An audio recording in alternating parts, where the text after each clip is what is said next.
আল্লাহু আকবার, আল্লাহু আকবার। ত্যাগের মহিমায় সৌদি আরব সহ দেশে দেশে পবিত্র ঈদ উল আজহা উদযাপন। পরিবার ছেড়ে বিদেশের মাটিতে প্রবাসীদের ঈদ।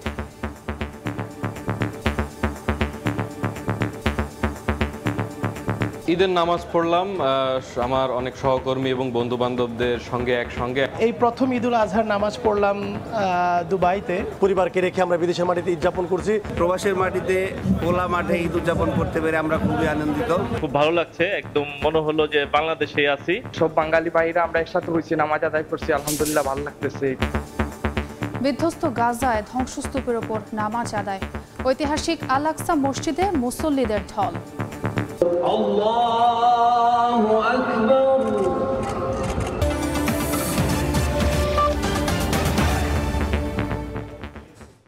আন্তর্জাতিক সময়ের সঙ্গে আছি আমি ছোয়া খন্দকার। যথাযোগ্য মর্যাদায় মধ্যপ্রাচ্য সহ বিশ্বের বিভিন্ন দেশে উদযাপিত হচ্ছে পবিত্র ঈদ উল আজহা। ত্যাগের মহিমায় ভাসছেন ধর্মপ্রাণ মুসল্লিরা। সংযুক্ত আরব আমিরাতের প্রায় 20টি স্থানে একসঙ্গে ঈদের নামাজ আদায় করেন প্রবাসী বাংলাদেশিরা। ঈদ আনন্দে মেতেছেন ইউরোপে বসবাসরত প্রবাসী বাংলাদেশিরাও।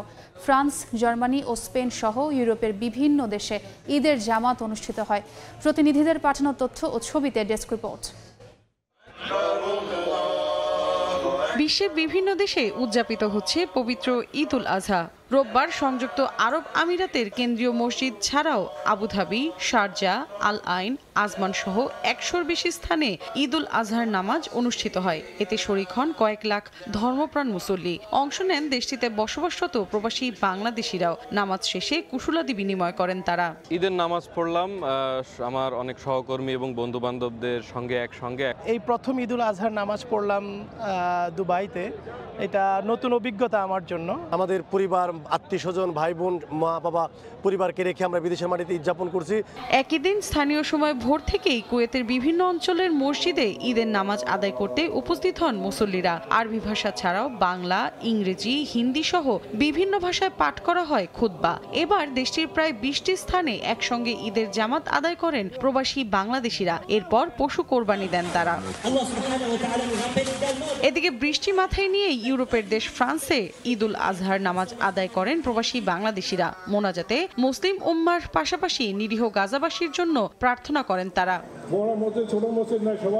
স্পেনে উদযাপন করা হচ্ছে ঈদ উল আজহা। আবহাওয়া অনুকূলে থাকায় স্থানীয় সময় সকাল 7:30 থেকে 8:30-র মধ্যে দুটি জামাত হয় বাংলাদেশ অধ্যুষিত লাভ পিএস এর কেন্দ্রীয় কাসিনো পার্কে। মুসল্লিদের ঢল নামে মাদ্রিদের খোলা মাঠেও। বাবা মা ছাড়া ঈদ করতেছি, পরিবার ছাড়া ঈদ করতেছি, তারপরেও আমাদের যে বাংলাদেশের যে কমিউনিটি আছে সবার সাথে মিলে ঈদ করতে পারতেছি।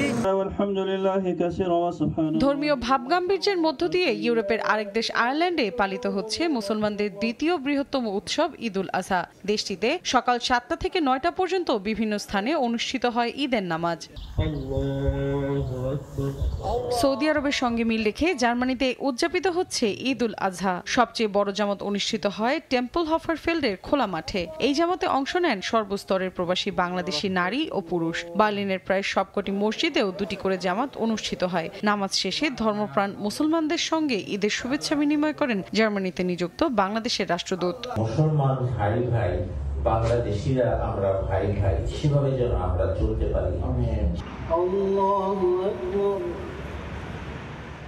সাপ্তাহিক ছুটির দিনে ঈদ হওয়ায় দ্বিগুণ আনন্দ বেড়েছে ইতালিতে। গ্রীষ্মের শুরুতে চমৎকার আবহাওয়ায় 60টির বেশি স্থানে আদায় হয় নামাজ। মৌসুমী সাথী, সময় সংবাদ। ইউরোপের সবচেয়ে বড় ঈদ জামাত অনুষ্ঠিত হয়েছে পর্তুগালের রাজধানী লিসবনে। বাংলাদেশিদের আয়োজনে অনুষ্ঠিত ঈদ জামাতে অংশ নেন কয়েক হাজার মুসল্লি। দেশীয় আমেজে একসঙ্গে ঈদের নামাজ আদায় করতে পেরে খুশি প্রবাসীরা। লিসবন থেকে তারিকুল হাসান আশিকের রিপোর্ট। একসঙ্গে নামাজ আদায়ের লক্ষ্যে আশপাশের বিভিন্ন জায়গা থেকেও আসেন মুসল্লিরা। বাংলাদেশিরা ছাড়াও অংশ নেন পর্তুগালে বসবাসরত অন্যান্য মুসলিম অভিবাসীরাও। ইউরোপের অন্যতম বড় এই ঈদ জামাতে একসাথে নামাজ আদায় করেন কয়েক হাজার মুসল্লি। নির্বিঘ্নে নামাজ আদায়ের সুযোগ করে দিতে কড়া নিরাপত্তার ব্যবস্থা করে স্থানীয় প্রশাসন। নামাজ শেষে মুসলিম উম্মাহ সহ বিশ্বের শান্তি কামনায় বিশেষ দোয়া করা হয়। দেশীয় আমেজে ঈদ উদযাপন উদযাপন করতে পেরে উচ্ছ্বসিত মুসল্লিরা। খুব ভালো লাগছে, একদম মনে হলো যে বাংলাদেশে আছি।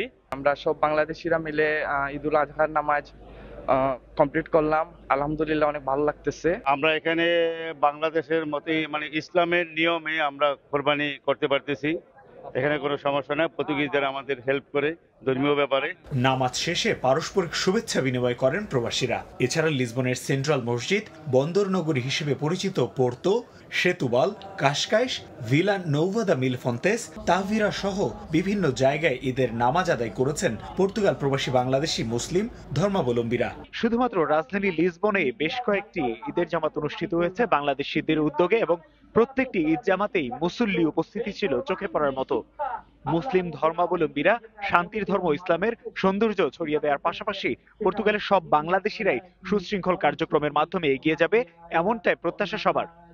তারিকুল হাসান আশিক, সময় সংবাদ, লিসবন, পর্তুগাল। বিশ্বের বিভিন্ন দেশে উদযাপিত হচ্ছে পবিত্র ঈদ উল আজহা, কিন্তু ঈদ আনন্দের ছিটে ফোঁটাও নেই অবরুদ্ধ গাজা উপত্যকায়। ফিলিস্তিনিরা বলছেন পশু কোরবানির মাধ্যমে ঈদ উদযাপন করা হলেও আত্মত্যাগের মাধ্যমে ঈদ উদযাপন করছেন গাজার বাসিন্দারা। ইসরায়েলি বাহিনীর কড়াকড়ি উপেক্ষা করে ঐতিহাসিক আল আকসা মসজিদে ঢল নামে মুসল্লিদের। পাঞ্জাবি টুপি পরে ছোট্ট এই শিশু যাচ্ছে ঈদের নামাজে। জায়নামাজ হাতে রয়েছেন নারীরাও, তবে কারো চোখেই নেই কোনো আনন্দ, নেই কোনো উল্লাস। একরাশ অভিমান আর বুক ভরা কষ্ট নিয়ে ঈদের জামাতে গাজাবাসী। ইসরায়েলের বোমার আঘাতে বিধ্বস্ত মসজিদের ধ্বংসস্তূপের ওপর দাঁড়িয়ে আদায় করছেন ঈদের নামাজ। রোববার মধ্যপ্রাচ্য সহ বিশ্বের বিভিন্ন দেশে উদযাপিত হচ্ছে পবিত্র ঈদ উল আজহা। ত্যাগের মহিমায় ভাসছেন ধর্মপ্রাণ মুসল্লিরা, তবে ফিলিস্তিনিদের মাঝে নেই তার ছিটে ফোটাও। গেল বছর ঈদের মৌসুমে যেখানে সরব ছিল উপত্যকাটির রাস্তাঘাট, চলতি বছর সেখানে জায়গা নিয়েছে ধ্বংসস্তূপ। তিনবেলার খাবারই যেখানে অনিশ্চয়তার দোলা চলে, ঈদের দিনের সেমাই সেখানে কেবলই বিলাসিতা। ফিলিস্তিনিরা বলছেন ঈদ উল আজহায় পশু জবাই দেওয়ার নিয়ম থাকলেও যেন এবছর নিজেদেরই কুরবানি দিচ্ছেন তারা।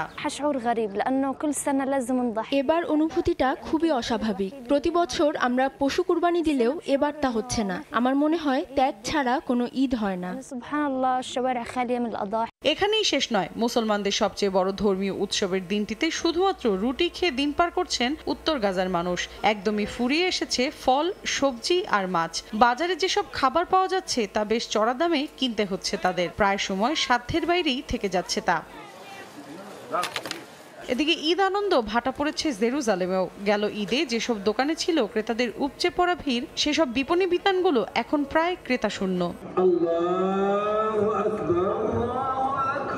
এদিকে ইসরায়েলি বাহিনীর ব্যাপক কড়াকড়ির মধ্যেই জেরুজালেমের আল আকসা মসজিদে ঈদের নামাজের নামে মুসল্লিদের ঢল। নামাজ আদায়ের জন্য রোববার ভোর থেকেই আল আকসা প্রাঙ্গণে জড়ো হতে থাকেন হাজার হাজার ফিলিস্তিনি।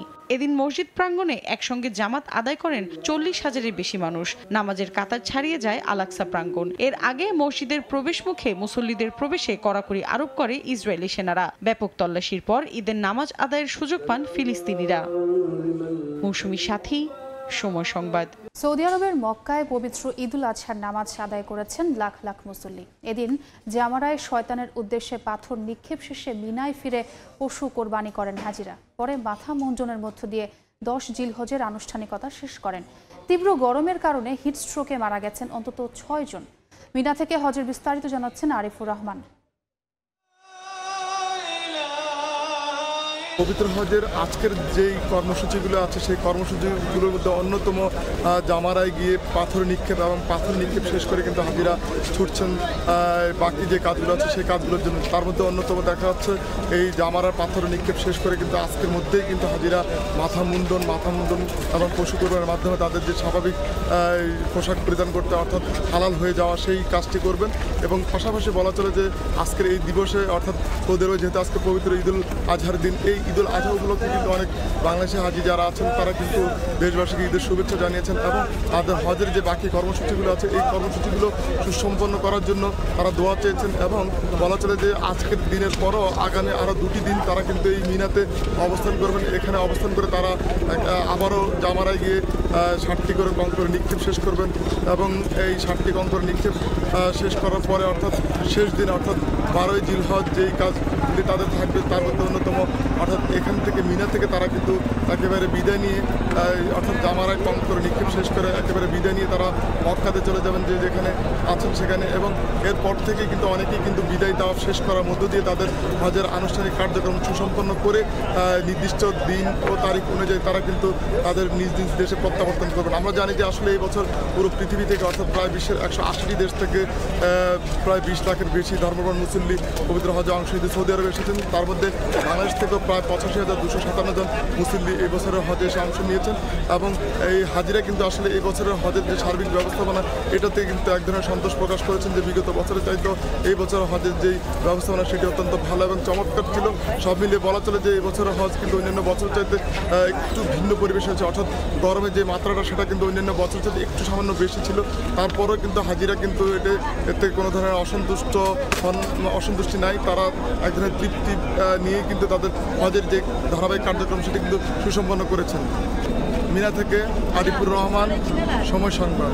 2 সপ্তাহেরও কম সময় বাকি রয়েছে বাইডেন ট্রাম্পের প্রথম মুখোমুখি বিতর্কের। মার্কিন প্রেসিডেন্ট নির্বাচনের 2 প্রতিদ্বন্দ্বী প্রার্থীর এই বিতর্ক নিয়ে এরই মধ্যে শুরু হয়েছে নানা আলোচনা। বিতর্ক ঘিরে বেশ কিছু বিষয়ে নির্দেশনা দিয়েছে CNN। 90 মিনিটের এই বিতর্কে থাকবে 2টি বাণিজ্যিক বিরতি। স্টুডিওতে উপস্থিত থাকবেন না কোনো দর্শক। কথা বলার সময় ছাড়া বন্ধ থাকবে দুপক্ষের মাইক্রোফোন। উত্তাপ ছড়াচ্ছে চলতি বছর নভেম্বরের যুক্তরাষ্ট্রের প্রেসিডেন্সিয়াল নির্বাচন। সম্প্রতি ফৌজদারি মামলায় ট্রাম্পের দোষী সাব্যস্ত হওয়া, তারপরই হান্টার বাইডেনের আগ্নেয়াস্ত্র মামলায় আদালতের রায়, সব মিলিয়ে চলছে টানটান উত্তেজনা। ঘনিয়ে আসছে ডোনাল্ড ট্রাম্প ও জো বাইডেনের প্রথম মুখোমুখি বিতর্কের সময়। এরই মধ্যে তাদের দেয়া হয়েছে বেশ কিছু নির্দেশনা। শনিবার এক প্রতিবেদনে এমনটাই জানিয়েছে CNN। প্রতিবেদনে বলা হয়, আগামী 27 জুন CNN-এর আটলান্টা স্টুডিওতে আয়োজিত প্রথম বিতর্কে অংশগ্রহণ করবেন এই 2 শীর্ষ নেতা। উপস্থাপনায় থাকবেন জ্যাক ট্যাপার এবং ডানা ব্যাশ। 90 মিনিটের এই বিতর্কে থাকবে 2টি বাণিজ্যিক বিরতি। তবে সে সময় ডেমোক্রেট বা রিপাবলিকান দলের কেউই তাদের প্রার্থীদের সঙ্গে যোগাযোগ করতে পারবেন না। স্টুডিওতে থাকবে না কোনো দর্শক। সাবেক ও বর্তমান 2 মার্কিন প্রেসিডেন্টকেই তোলা হবে একটি মঞ্চে। মঞ্চের স্থান নির্ধারণ করা হবে টসের মাধ্যমে। দুজনকেই দেয়া হবে একটি করে কলম, কাগজ ও 1 বোতল পানি। এখানেই শেষ নয়, কথা বলার সময় ছাড়া বন্ধ থাকবে দুপক্ষের মাইক্রোফোন। এদিকে সময় অনুযায়ী একটি শান্তিপূর্ণ বিতর্ক অনুষ্ঠান পরিচালনা করতে উপস্থিত থাকবেন মডারেটররা। এরপর 10 সেপ্টেম্বর দ্বিতীয় দফার বিতর্ক হবে এই 2 চির প্রতিদ্বন্দ্বীর মধ্যে, যার আয়োজন করেছে ABC নিউজ। মৌসুমীর সাথী, সময় সংবাদ।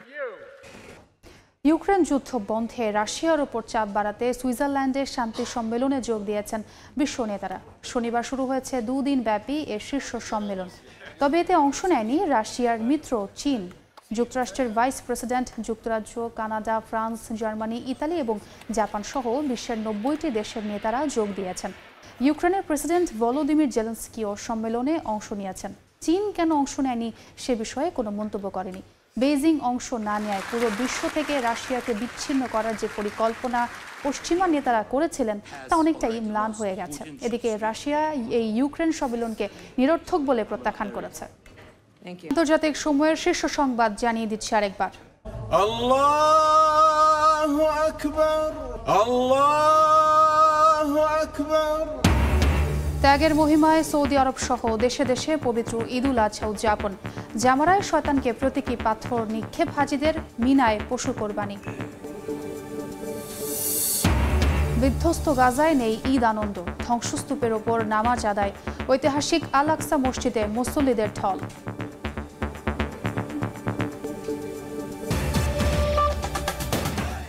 এই ছিল আন্তর্জাতিক সময়। এরপর সময় সংবাদ নিয়ে সঙ্গে থাকবেন ওমর ইনান। আপনাকে ধন্যবাদ। সময় সংবাদ নিয়ে ফিরছি কিছুক্ষণ পর, সঙ্গে থাকুন সময়ে।